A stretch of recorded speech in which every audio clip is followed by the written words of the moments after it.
This is paper 195C. It's titled Hillel, Babylonian Intercalations and the Temple Calendar. It deals with the introduction of the Babylonian system to Judah and its catastrophic effect on the temple calendar in Judaism and in the churches of God under the 20th and 21st century churches under Armstrongism. Now, God spoke through the prophet Zechariah, and he said what he would do in relation to the worship of his house. In Zechariah chapter 5, verses 1 to 11, we read, "Again I lifted up my eyes and saw, and behold, a flying scroll. And he said to me, 'What do you see?' I answered, 'I see a flying scroll. Its length is 20 cubits, and its breadth 10 cubits. And then he said to me, 'This is the curse that goes out over the face of the whole land. For everyone who steals shall be cut off henceforth according to it, and everyone who swears falsely shall be cut off henceforth according to it. I will send it forth, saith the Lord of hosts, and it shall enter the house of the thief, and the house of him who swears falsely by my name, and it shall abide in his house and consume it, both timber and stones.' Then the angel who talked with me came forward and said to me, 'Lift up your eyes and see what this is that goes forth.' And I said, 'What is it?' He said, 'This is the ephah that goes forth.' And he said, 'This is their iniquity in all the land.' And behold, the leaden cover was lifted, and there was a woman sitting in the ephah. And he said, 'This is wickedness.' And he thrust her back into the ephah and thrust down the leaden weight upon its mouth. Then I lifted my eyes and saw, and behold, 2 women coming forward. The wind was in their wings, and they had wings like the wings of a stork, and they lifted up the ephah between earth and heaven. Then I said to the angel who talked with me, 'Where are they taking the ephah?' And he said to me, 'To the land of Shinar, to build a house for it, and when this is prepared, they will set the ephah down there on its base.' So these people who thieve and swear falsely by God's name and use the system of worship of the house of God are punished and cut off. They take the work into Babylon, and they corrupt the work and the worship of God with the Babylonian system, its calendar and its mysteries and its people. And it's important that we understand that that is what is happening. That is what happened from the time the temple was destroyed, and then the Jews were dispersed. Their entire system was corrupted, and so also was the Christian system corrupted. And in the last days, the churches of God are also corrupted. So you've seen this done in Judah, and in the last days in the 20th century, and in the churches of God. You have seen it established among God's people, and their ministry have lied to them, and their people love to have it so. We'll now explain how that Babylonian system was placed among the people of God. This paper deals with the false doctrine of the Hillel calendar, as used by the modern Jews and the WCG offshoots. The churches of God have basically been corrupted by these modern Jews, and by these Babylonian-influenced Kabbalist Jews. These are the questions that any serious Bible student or follower of God and the Bible should ask and answer. When did the Hillel calendar come into effect? On what was it based? Why are its intercalations different from the old temple calendar according to the conjunctions and also the Church of God determinations of the Lord's Supper? That is, the determinations up until the 20th century. How do we know for certain that it was never in use during the temple period? When were its last modifications made, and by whom? What are the punishments according to God's law for keeping the Hillel calendar or any other system not according to God's law? There are specific and definitive punishments for keeping the Hillel or modern Jewish calendar, and it will cost any member of the Church of God the first resurrection for doing so, and it is that important. A year in the Hebrew calendar is normally 12 months, beginning from Abib or Nisan. The months are Nisan, Iyar, Sivan, Tammuz, Av, and Elul, Tishri, Sheshvan, Kislev, Tivat, Shuvat, and Adar. In the modern Jewish calendar, the year begins in Tishri, and the Babylonian Rosh Hashanah is observed in Tishri, contrary to biblical law. The temple calendar, and the calendar that the CCG follows, has a calendar of normally 12 months. Adar 2, the extra month, is intercalated in 7 of every 19 years, in years 2, 5, 7, 10, 13, 15 and 18. The years 2, 5 and 13 are the very earliest possible, and that means the 7th month will be as early as 31 August or 1st, 2nd or 3rd of September. There are 17 times in 100 years, that is, in 2 Jubilees, that this intercalation happens. The Jubilees are in years 27 and 77 of the current or modern era, hence 1927, 1977 and 2027. These are the 17 years over this last 2 Jubilees.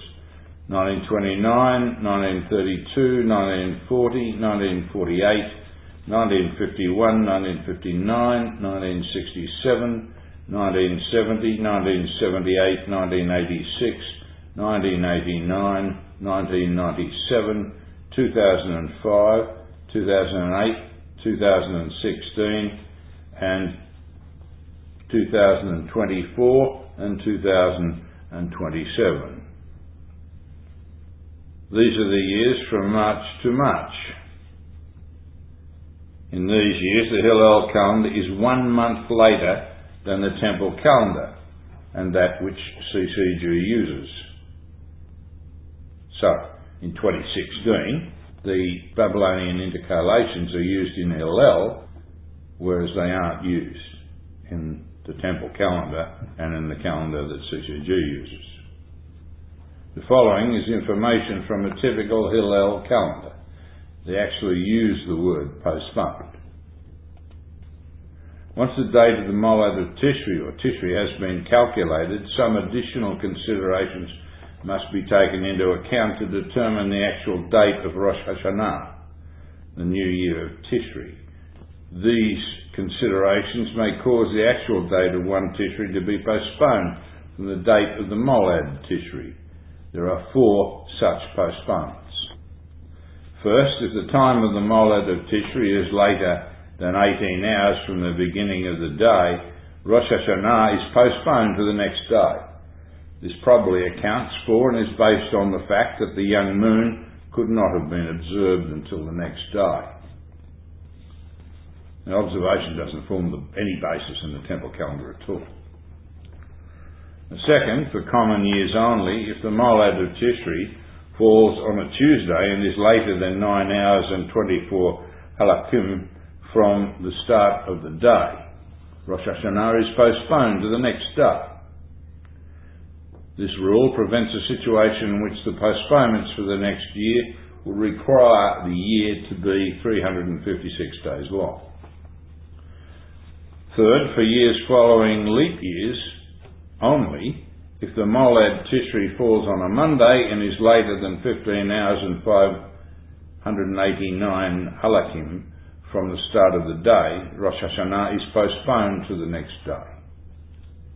This rule prevents a situation that would require the previous year to be only 352 days long. Finally, if Rosh Hashanah would fall on Sunday, Wednesday or Friday, it is postponed to the next day. In combination with one of the above postponements, Rosh Hashanah could be postponed by as much as 2 days. This postponement prevents certain holidays from falling on the Sabbath.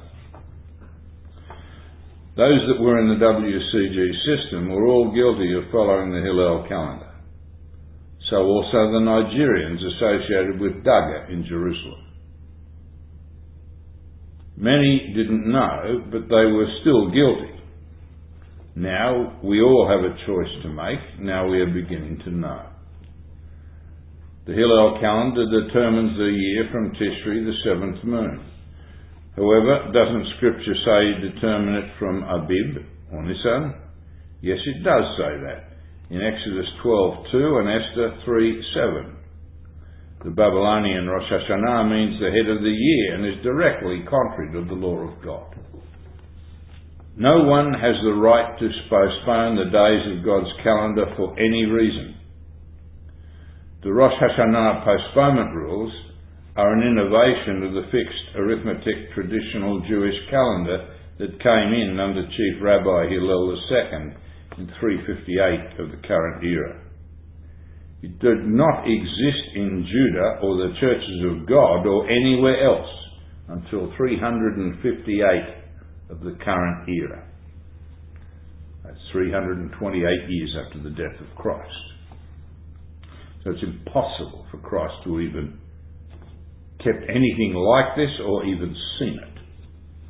They did not apply the observational lunar crescent calendar that was introduced by the Pharisees after the fall of the temple in 70 CE.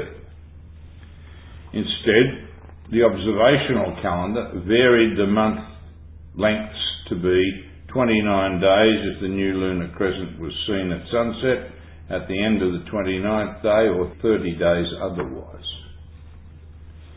On the other hand, the Talmud Bavli mentions in Tractate Rosh Hashanah that the court Sanhedrin calendar committee from Jamni, etc., used to intimidate visible crescent witnesses, to withdraw or confuse their testimony, or to disqualify them if otherwise.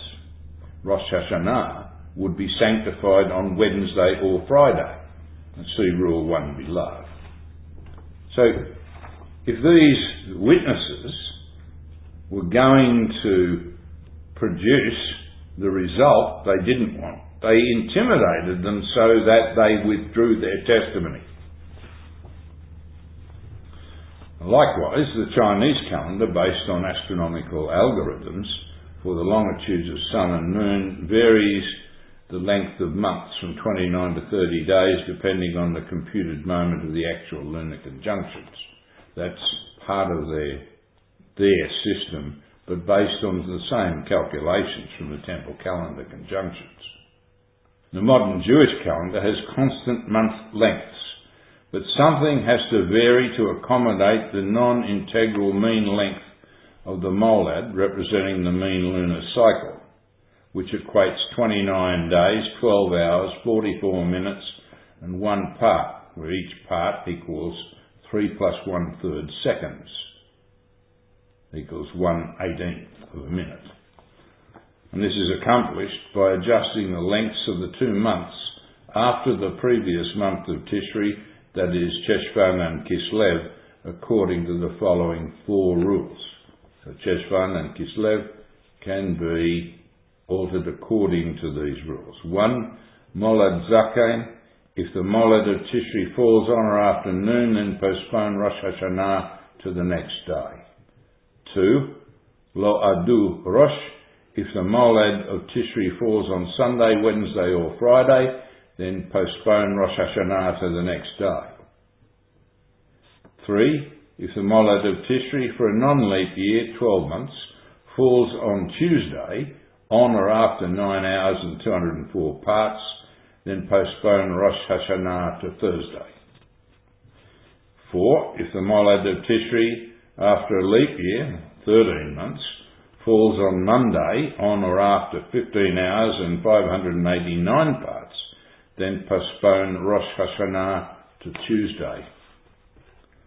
You can see these are specific rules for postponing the holy day of trumpets, in effect, and effectively then postponing atonement and tabernacles. Now, if you don't keep the Day of Atonement correctly, you're cut off from your people. That's the punishment. This is totally contrary to the law of God. Let's look now at the visibility of the new lunar crescent on Rosh Hashanah. Rambam, Maimonides, in Hilkat Kiddush HaChodesh, literally translates as the laws of sanctification of the new moon, wrote that the reason for the postponements has to do with the underlying nature of the mean astronomical calculations that are employed for the molad in point 7 of chapter 7, vaguely suggesting that the postponements bring the date of Rosh Hashanah closer to the actual lunar conjunction. In the next statement, however, he contradicted himself by hinting that the postponements increase the likelihood that the lunar crescent will be visible at sunset at the beginning of Rosh Hashanah, point 8 of chapter 7. Now, these attributes are mutually exclusive. The actual lunar conjunctions precede the visible new lunar crescent by 1 to 3 days.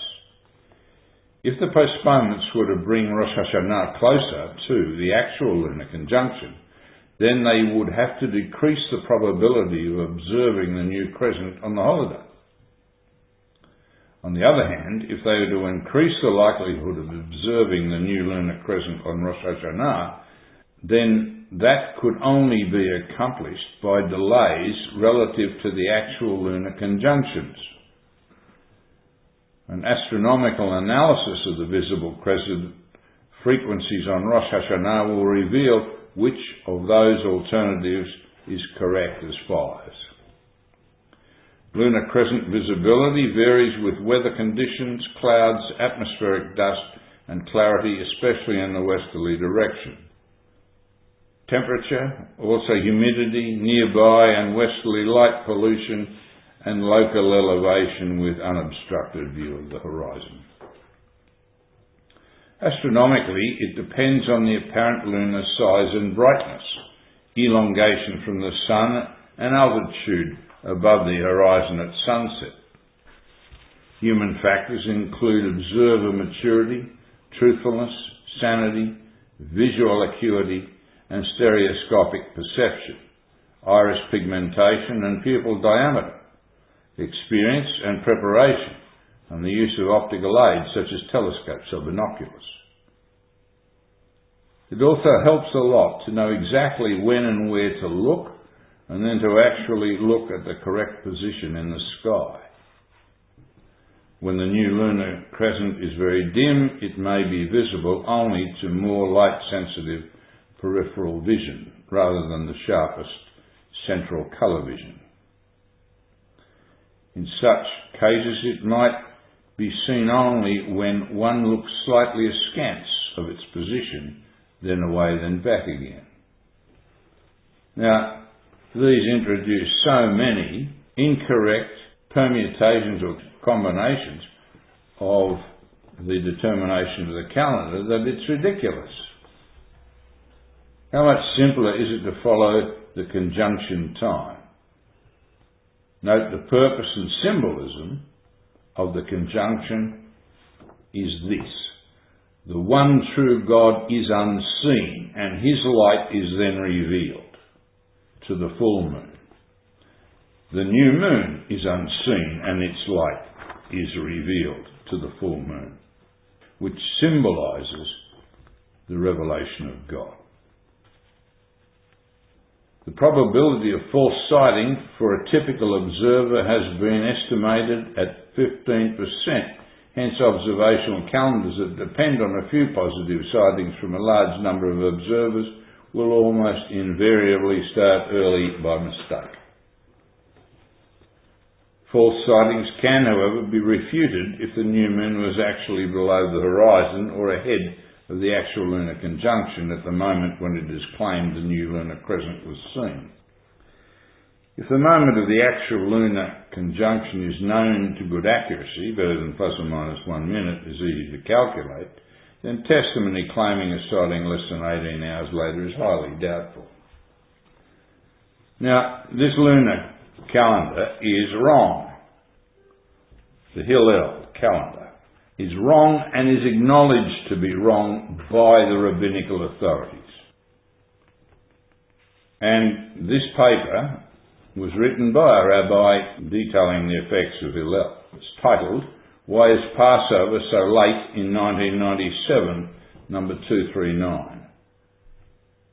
This article was published in the Jewish Bible Quarterly, volume 25, number 1, 1997, and is reprinted with permission. The Jewish Bible Association maintains a website at jewishbible.org. Following the Hillel calendar automatically makes you postpone. They postpone the conjunction to the crescent and even days later. It doesn't follow that they're on the crescent either. Being allowed by some rabbi to do that is far from having been given permission under biblical law. You obey God.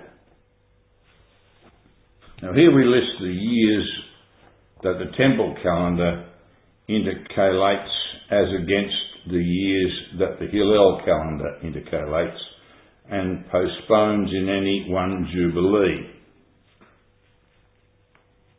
This will demonstrate the Babylonian calendar versus the true temple calendar. Anyone keeping Hillel is keeping the Babylonian system. You can't get out of it. That's what it is. It's based on the Babylonian system. You keep Hillel, you're keeping the Babylonian mystery cults and calendar. Let us again list some rules or observations. Regarding the 19-year cycle for intercalation of Adar 2, the 100 years of the two jubilees from 1928 to 2027. There are 5 19-year cycles plus 5 years in the two jubilees of 100 years.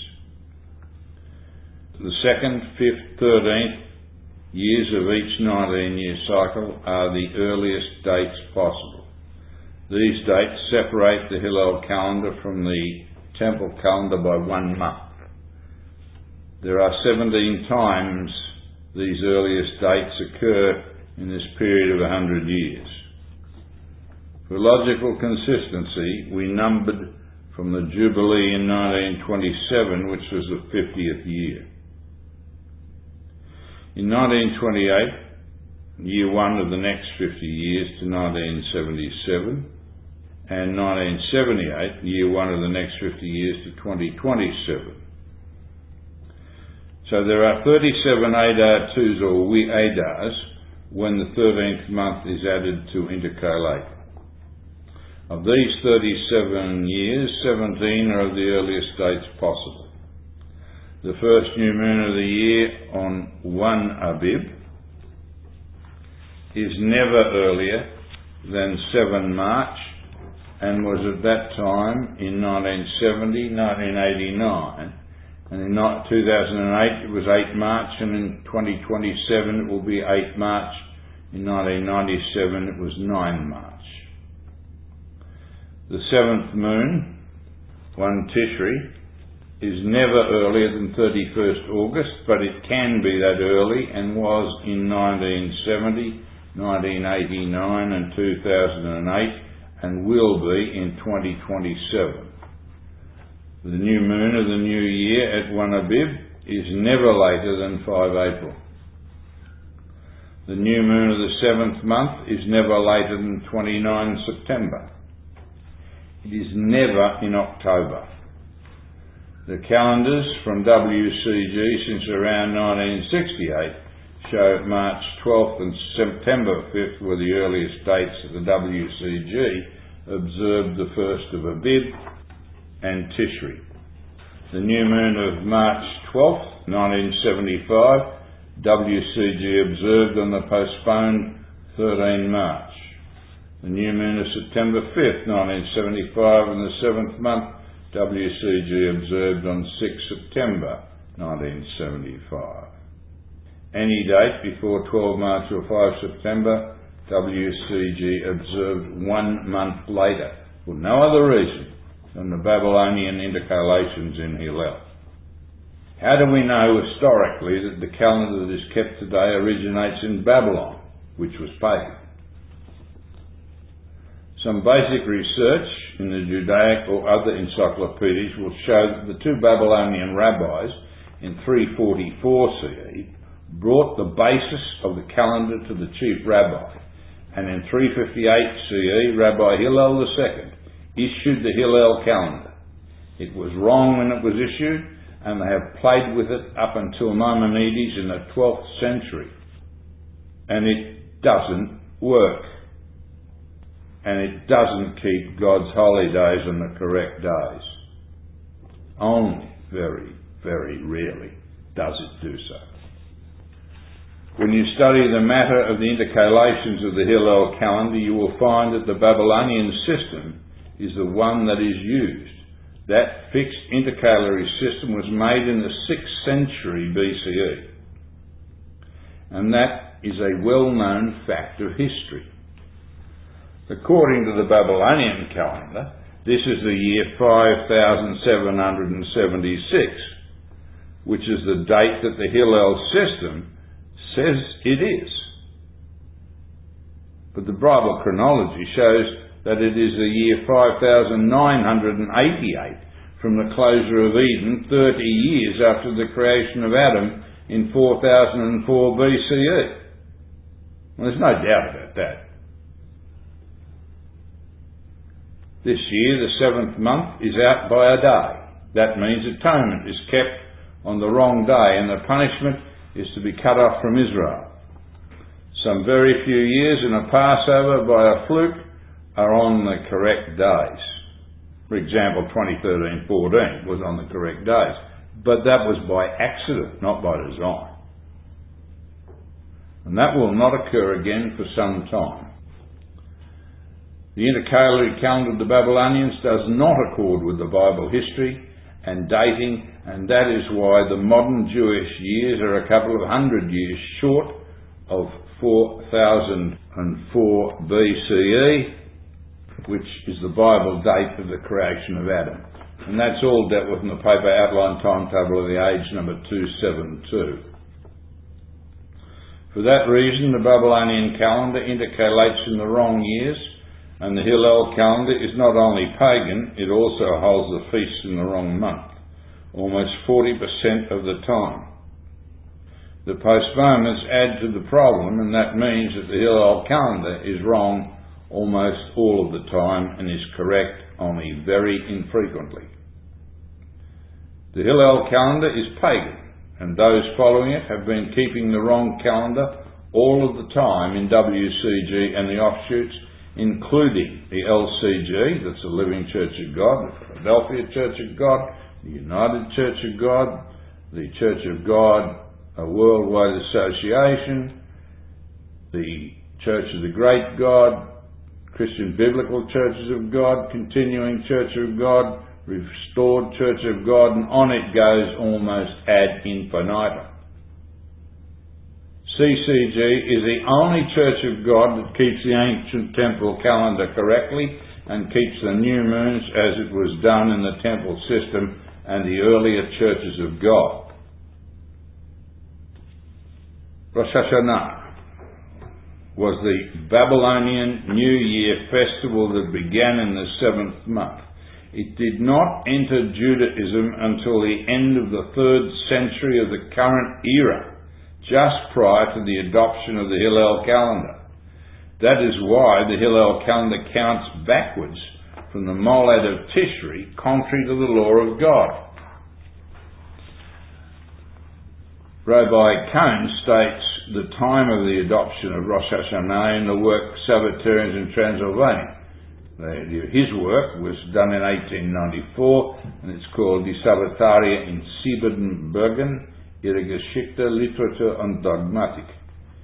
That was published in English, translated into English, and published under the Sabbatarians in Transylvania by CCG Publishing, 1998.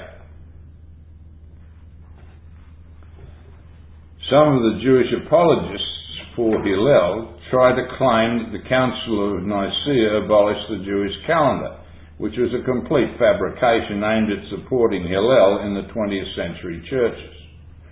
The Council of Nicaea was concerned with regularising the dates of Easter from its own internal conflicts, as opposed to the Quartodecim and Passover, and they resolved to place the authority with Alexandria, who would determine the correct dates of Easter each year. One such fabricated article actually claimed that Nicaea tried to outlaw heaven's calendar. As the canons of 325 were all destroyed in 327, we have no real idea of what they resolved. The resolutions regarding Easter were all based on the worship of the god Attis, whose festival went from the Friday, when he was allegedly killed, to the Sunday when he was allegedly resurrected from Hades by the goddess Cybele. Easter is a pagan festival named for the goddess Easter or Ishtar and has nothing to do with Christ. You can see that in the paper Origins of Christmas and Easter number 235. Now, the effigy of Attis was paraded around Rome on a pagan sun cross. All they did was to resolve the problems of the calculation of Easter, and not the Passover. The month was, however, the same month of the spring festivals. As we said above, Exodus 12:2 states that Abib or Nisan shall be the beginning of months to you. It shall be the first month of the year. Rosh Hashanah means exactly that, and it comes from the Babylonian system and is a pagan festival that did not commence until the end of the 3rd century in Judaism, as we see above. The Church of God split with Rome at the end of the 2nd century over the Quartodeciman disputes, and these are listed in the paper, the Quartodeciman Disputes number 277. The British Church was Quartodeciman until 664, after the Synod of Whitby at Hilda's Abbey. And don't let anyone tell you it wasn't. The absurd claim that the calendar was based on the observation of 2 witnesses has nothing to do with the temple calendar. We're also told that disputes arose with Samaritans who began lighting false beacons in conflict with Judaism after the fall of the temple. The facts of the matter are that the Pharisees began introducing postponement and lighting the signal beacons around their postponements and false witnesses. The Samaritans had been perfectly happy over the entire temple period because they and the Sadducees kept the calendar according to the conjunctions. The Pharisees and their creatures, the rabbis, forced the Samaritans to light beacons on the actual new moons according to the conjunctions. We know exactly how the temple calendar was calculated, and it was based on the conjunctions of each new moon, which occurred on the day of the new moon, and they were determined in the astronomical schools. Philo's historical notations on these aspects and the festivals are listed in the special laws recorded in the paper God's Calendar number 156.